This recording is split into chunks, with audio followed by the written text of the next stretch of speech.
wabarakatuh. Terima kasih sudah klik video ini. Welcome back with me, Naila Zambodia dari kelas Sejarah Sosiologi B 2020 akan menjelaskan beberapa ringkasan materi dari kuliah tamu kami bersama Bapak Rizky Wahyu Permana, editor rubrik Kesehatan Media Jurnalistik Merdeka.com yang bertema tantangan media massa di era pandemi COVID-19 dalam sudut pandang sosiologi komunikasi. Menurut UU nomor 40 tahun 1999 tentang PERS adalah lembaga sosial dan wahana komunikasi massa yang melaksanakan kegiatan jurnalistik yang meliputi mencari, memperoleh, memiliki, dan menyimpan, mengolah, menyampaikan informasi baik dalam bentuk tulisan, suara, dan gambar, serta data dan grafik maupun dalam bentuk lainnya dengan menggunakan media cetak, media elektronik, dan segala jenis saluran yang tersedia. Menurut Kamus Besar Bahasa Indonesia, PERS merupakan alat cetak untuk mencetak buku dan surat kabar.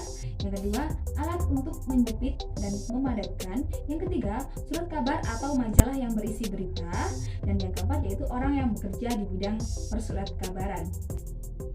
Berdasarkan ketentuan pasal 33 Undang-Undang Nomor 40 Tahun 1999 tentang PERS, fungsi PERS adalah sebagai media informasi, pendidikan, hiburan, dan kontrol sosial. Media massa tradisional. Media massa tradisional adalah media massa dengan otoritas dan memiliki organisasi yang jelas sebagai media massa. Secara tradisional, media massa digolongkan sebagai berikut, yakni yang pertama surat kabar, majalah, radio, televisi, film atau layar lebar. Dalam jenis media ini terdapat ciri-ciri seperti yang pertama, informasi dari lingkungan diseleksi, diterjemahkan, dan didistribusikan. Yang kedua, media massa menjadi perantara dan mengirim informasinya melalui saluran tertentu. Yang ketiga, penerimaan pesan tidak pasif dan merupakan bagian dari masyarakat dan menyeleksi informasi yang mereka terima. Yang terakhir yakni interaksi antara sumber berita dan penerima sedikit. Peran media massa di masa pandemi. Yang pertama yaitu memberikan kabar terkini terkait COVID-19.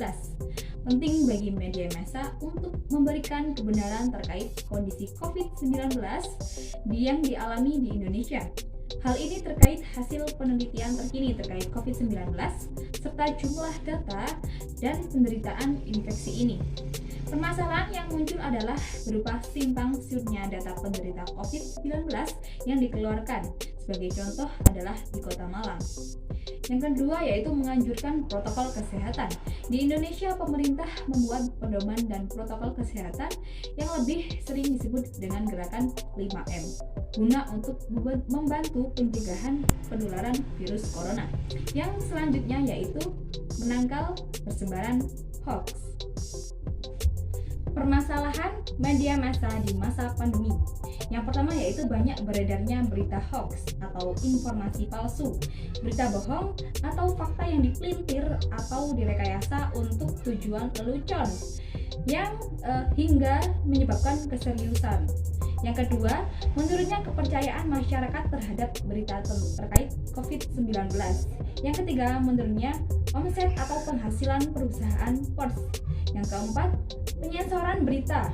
Meski Undang-Undang PERS menjamin tidak ada lagi penyensoran berita terhadap nasional, namun kenyataannya masih terjadi penyensoran informasi baik oleh aparat pemerintahan maupun oleh media.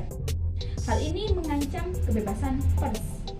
Kemudian dikatakan bahwa saat pandemi ini mulai mewabah, jumlah iklan pun turun, sehingga tidak mengherankan jika banyak media cetak yang gulung tikar selama pandemi. Berita-berita yang baik. Yang pertama yaitu berita yang aktual dan faktual. Aktual dalam arti memecahkan masalah kekinian dalam masyarakat. Faktual dalam arti nyata, tidak sekedar teori.